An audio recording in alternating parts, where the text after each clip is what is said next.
ई कहानी के शुरुआत भइल बा निरहुआ रिक्शा वाला और रानी के प्रेम कहानी से।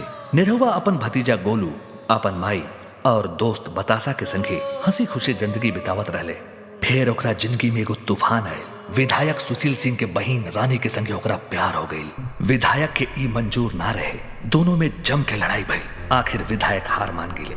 निरहुआ और रानी के ब्याह हो गई। उनका एगो लड़का भइल जेकर नाम रखले आदित्य। एक दिन गोलू अपन चाची रानी के संगे बस में उनकर नैहर छोड़े जाते रहे। रास्ता में एक्सीडेंट हो गई, जेमे गोलू और रानी के मौत हो गई। आज पूरा 1 साल हो गई तो हमनी के छोड़ के चल गए लो। हमनी के तो अपना दिल के कैसो मना लेनी जा, लेकिन तुम्हारी बेटा तोहरा के बोल ना पौलस, बहुत प्यार करेला तोहरा से।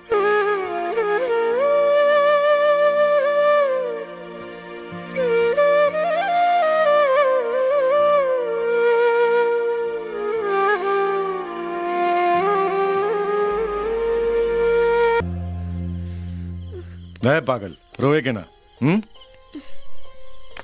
निरव तो से कुछ बात करे के रहे। आवा। बोले विधायक जी। हमार बहन के बड़ इच्छा रहे कि हमारी भगना सरकारी स्कूल में ना कोनो बड़ अंग्रेजी मीडियम स्कूल में पढ़े, लेकिन डरन तो से ही बात ना का पुलिस कहीं कि तू बड़ा स्वाभिमानी बड़ा, कहीं तो बुरा ना लग जाए। बहुत अच्छा कहनी विधायक जी, जो उनका मन के बात बता देनी। हम उनकर इच्छा पूरा करब। पढ़ाई अपना बेटा के इंग्लिश मीडियम स्कूल में।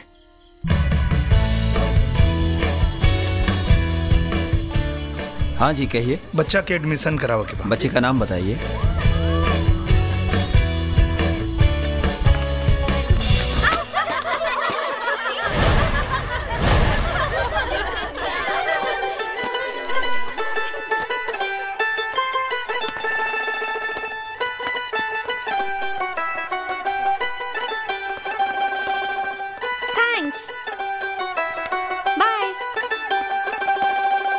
So, my dear student, yesterday we have learnt about Kalinga, okay?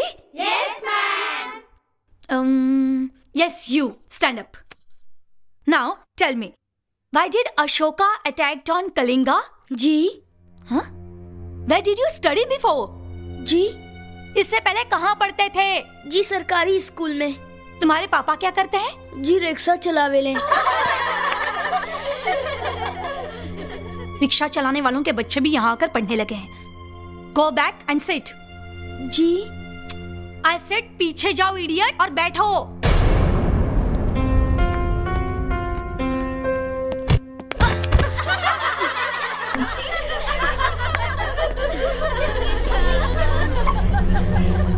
Excuse me, ma'am. Yes? This is not the way to behave with any student. What do you mean? I mean it, ma'am. Your job is to teach student properly, not to treat them badly. बहुत बदतमीज लड़की हो। क्या नाम है तुम्हारे पापा का? ठाकुर वीरेंद्र प्रताप सिंह।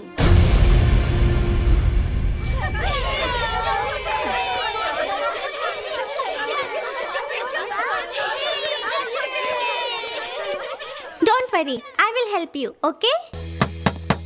पापा देखा ही कार्ड। अरे तो निमंत्रण कार्ड बा, बहुत सुंदर है बेटा। क्या कर? ये हमरा दोस्त राधा के है पापा। आज रात में उनकर बर्थडे पार्टी है, हमरा के ले चला ना। हाँ हाँ बेटा, जरूर लिया चलब हम। वीरेंद्र प्रताप सिंह, अरे तो बहुत बड़ा मंत्री हमें। हाँ, राधा उनकरे बेटी बाड़ी। आई आई राघव बाबू। क्या बात है वीरेंद्र बाबू, लगा था बेटी के जन्मदिन ना, बेटी के ब्याह का सजावट कैले बानी। राघव बाबू, वीरेंद्र सिंह के हैसियत बेटी से शुरू होके बेटी पे खत्म हो जाला। क्या बात है? आप देरी काहे के भैया, केक काटे के रस्म पूरा कर जाए। ठीक बा, तब बोला ना अपन भाभी से। भाभी केक कटवावा। हाँ देवर जी। राधा बिटिया चले केक काटा। ना माई, जब तक हमरा दोस्त आदित्य ना आ जाए तब तक हम केक ना काटब। ये आदित्य के है, तू जानता रो ओकरा के? ना ना, हम उनकरा के नहीं खी जानत। पापा, वो हमरा स्कूल के बेस्ट फ्रेंड बाड़े। पापा, हाँ? वो हमरा दोस्त आदित्य। जन्मदिन मुबारक हो। Thank you. इला तोहर गिफ्ट। थैंक्स। ये हमार पापा। प्रणाम अंकल। जुग जुग जिया बिटिया।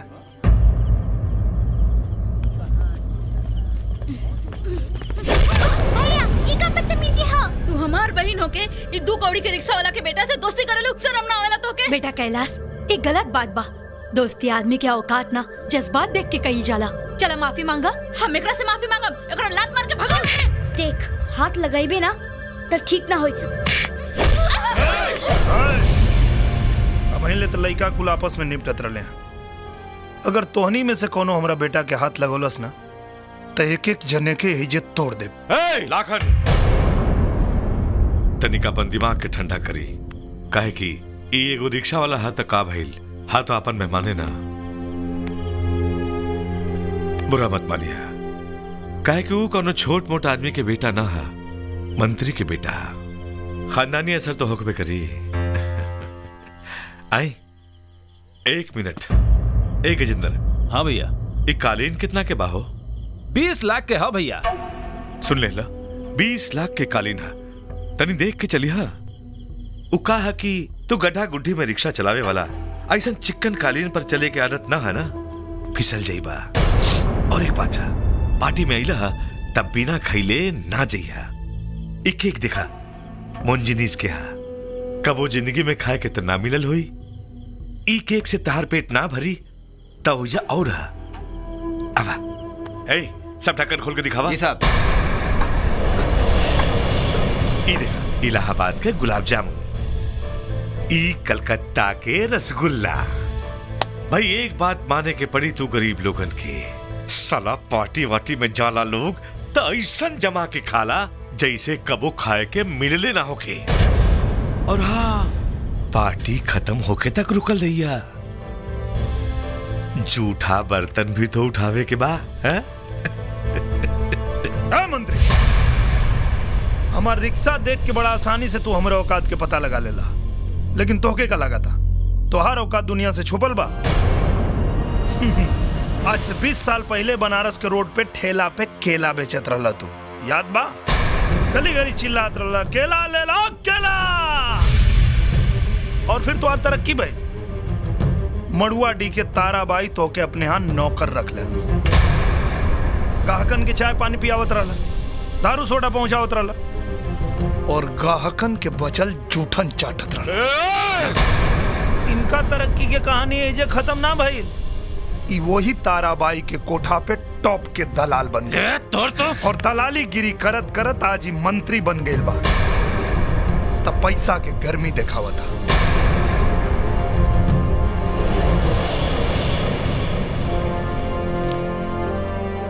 गलती से तोरा गुलाब जामुन के खुशबू हमरा नाक में चल गई बा, और ई रहल ओकर कीमत।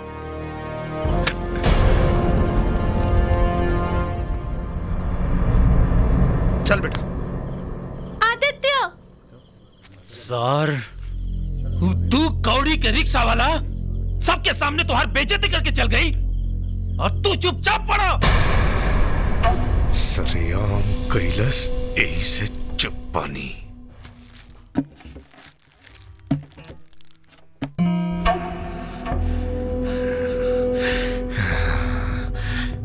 भैया जी। भैया, वो रिक्शा वाला के पूरा हिस्ट्री पता कर ले बानी। वो कोनो मामले रिक्शा वाला ना हा, अपना अपोजिशन पार्टी के पूर्व विधायक और तोहार सबसे बड़ दुश्मन सुशील कुमार के सगा जीजा हा। सुशील कुमार के मर्जी के खिलाफ रिक्शा वाला ओकरा बहन से ब्याह कर ले रहले। 1 साल पहले एगो बस एक्सीडेंट में ओकरा बहन के मौत हो गई। ओ रिक्शा वाला के परिवार में और के बा? ओकर माई और एगो बेटा। माई बतासा बेटा, माई ई खाला बतासा और हमके दास। अरे खुश रह। अरे कितना दिन बाद तोरा के देखत ही रे। माई आज हम बहुत खुश बानी। हाँ। ते कहत रहली ना हम कोनो काम के नहीं खी, ना काम के ना काज की, 1.5 मन अनाज के, तो लड़का अब कोनो लायक हो गए हो, समझ ले। अच्छा। हाँ। आज हमारो के एगो लड़की मिल गई बिया। आई लव यू तक मामला पहुंच गई, मतलब शादी ब्याह भी सब फिक्स हो गई। अरे तो पंडितों से पूछले कि अपने मन में ब्याह तक के बैठ गए। पंडित से बाद में पूछल जाई, पहले हमारे मोहब्बत का दास्तान सुन। दरअसल लड़की वहर से आवत रहल, हम हर से जा। सुन। तोर मोहब्बत के दास्तान ना हम मड़वा में सुनो, ठीक है? अभी जो पंडित जी के बुला के लिया, दिन तारीख धय लई। अरे तोरे ब्याह में तो हम खुद है नाचब गाइब रे। माई आशीर्वाद दे, जा तानी पंडिते जी का हमको दास्तान सुना दे। अच्छा जो बुला के लिया। फटाफट मंगनी, फटाफट ब्याह और फटाफट सुहागरात। बाद 2-4 दर्जन बच्चे निकालेगा।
दिखा दे लेना अपन औकात।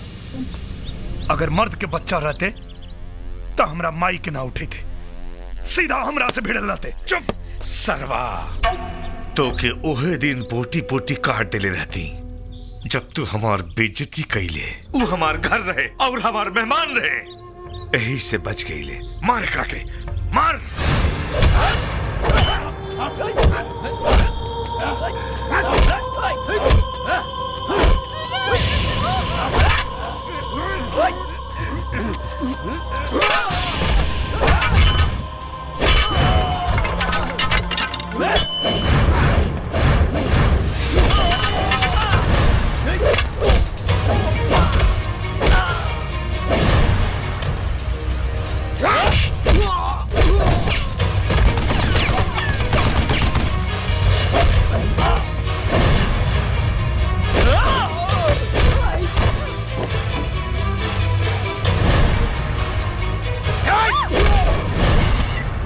अपन जीजा निरहुआ के जान बचावल चाहत हड़े तो राम मंदिर पे आ जाओ। हेलो, क्या बोलता? हेलो ड्राइवर, गाड़ी जल्दी घुमाओ। राम मंदिर की तरफ।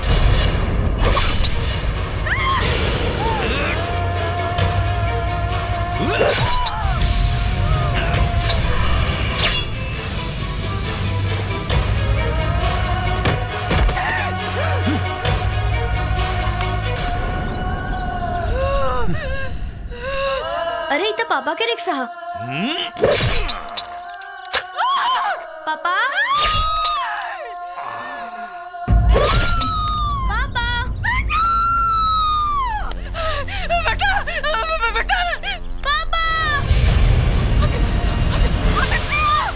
देखत का बड़े, खत्म कर दे बुढ़ा।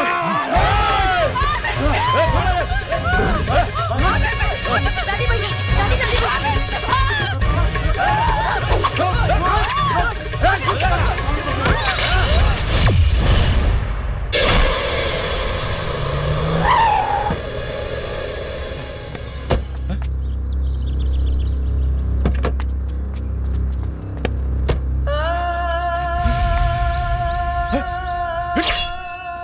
अरेस्ट हिम।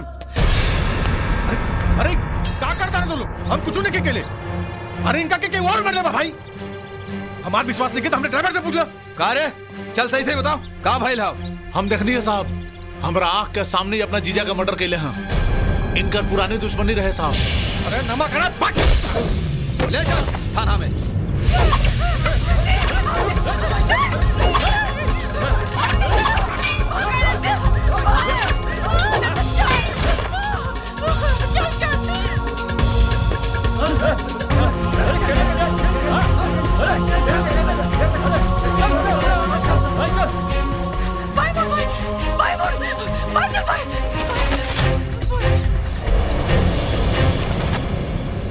दादी तोरा पीछे गुंडा काहे लागल रहले हैं? हमरा के कुछ नहीं के पता। तू चुपचाप बनारस चला। ना दादी, हम अपना पापा के छोड़ के कहीं ना जाई। लेकिन बेटा वो तो हमने के छोड़ के चल गई ले। दादी। हाँ बेटा, कुछ गुंडा लोग तेरे पापा के जान से मार देले। अब तोरा पीछे पड़ल बड़ा बेटा, हम तोरा के कुछ ना होके दे। दादी के रहलन तो हमरा के बतावा, ओइने के हम ना छोड़ा। ना बेटा, तोरा के हमार के चल बनारस, चल बनारस चल। रुक, हाँ बेटा,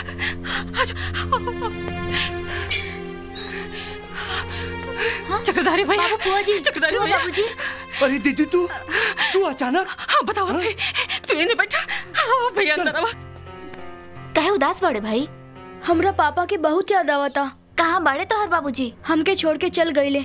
ये तो बहुत बुरा भइल है। दीदी तू चिंता मत कर, तोहरा रहले का सब इंतजाम हो जाई। ताज़ेरात हिंद दफा 302 के तहत ये अदालत मुजरिम सुशील सिंह को नीरव यादव की हत्या के जुर्म में 14 साल की कैद बामुशक्कत की सजा सुनाती है। का हाल बा विधायक? जेल में कोनो तकलीफ हुई तो बताइए। वैसे चिंता के कोनो बात ना है। बहुत जल्द तारा भागिना के खोज के ओकर बोटी बोटी कई के जेल में तारा रोटी खाए खातिर भेज दे। हमारा साथे जौन कैले तौन कैले, हमारे भगीना के साथ कुछ कैले ना, हमसे बुरा क्यों ना हुई। 14 साल जेल में सरला के बाद तोहार शरीर के कोनो हड्डी में इतना ताकत ना बची कि हमनी के कुछ उखाड़ सकबे। रिहाई के दिन याद रखिए, हम जेल से और तू दुनिया से रिहा होकबे। ला खाला बेटा। तू खाना खैलू है दादी? तू खाला, हम बाद में खा लेब।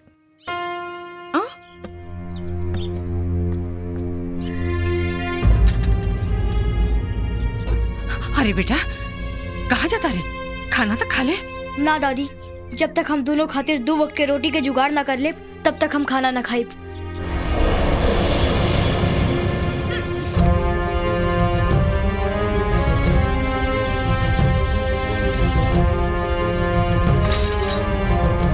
रुक रुक रुक रुक।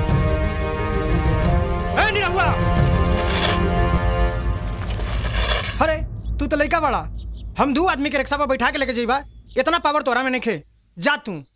अरे चचा, जब ना आदमी के नाम लेके तू हमरा के बुलावले हा, वो नाम में इतना पावर बा।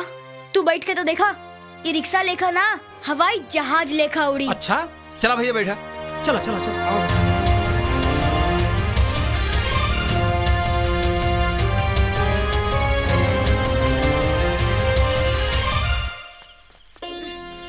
दादी इला सब्जी और राशन। अब तोरा के भूखा ना रह के पड़ी दादी। बेटा तू हमार पोता ना, तू तो हमार बाप बन गेले रे।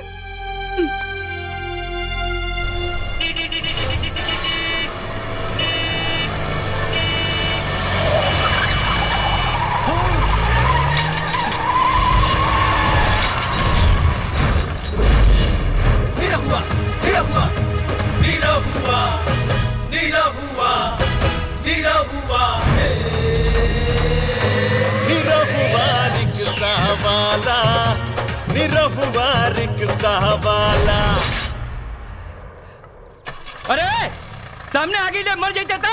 हम सामने ना आती तैकनी के मर जाते। चल निकल। निरहुआ टक निरहुआ का हल बा बेटा? ठीक बा चाचा। काटिकदारी बढ़िया बा ना? का बढ़िया बा। आज तो हमार बाबूजी हमरा के बहुते मार मरी हैं। काहे? सुबह से एगो सवारियों ना मिलल, आना बोहनिए भइल। कच्चा आए हाय, इ लड़की बिया की पावर हाउस रे। हमरा रिक्शा में बैठ जाई तो हमरो बैटरी चार्ज हो जाए बाबू। ए चाचा, तो हर बैटरिया तो परमानेंट डाउन बा। और ये पावर हाउस से का होई? पावर हाउस के पूरा टावर लग जाई ना, तब तो हर बैटरी चार्ज ना होई। ए रिक्शा वाला, तेलिया बाग आनंद सिनेमा चलबा। हम तना जाए, ए पर बैठ जाई, ले जाई। हाँ आई बैठी बैठी। वाह वाह वाह। I love you. का बोल रहा तोहरा के ना अपना दोस्त के बोलनी है, हमर बोहनी करा देलस। निरहुआ भैया, निरहुआ भैया, निरहुआ भैया, मान गई नी निरहुआ कि दूसरा के खातिर अपन सवारी दे दी। अरे चच्चा, हमारा भैया निरहुआ जैसन दिलदार आदमी कत्तो ना मिली। यही खातिर तो अपनी यूनियन के इनका हमने नेता बनौले बने। निरहुआ भैया जिंदाबाद। समर के बैठी मैडम, मोटहर ब्रेकर बा।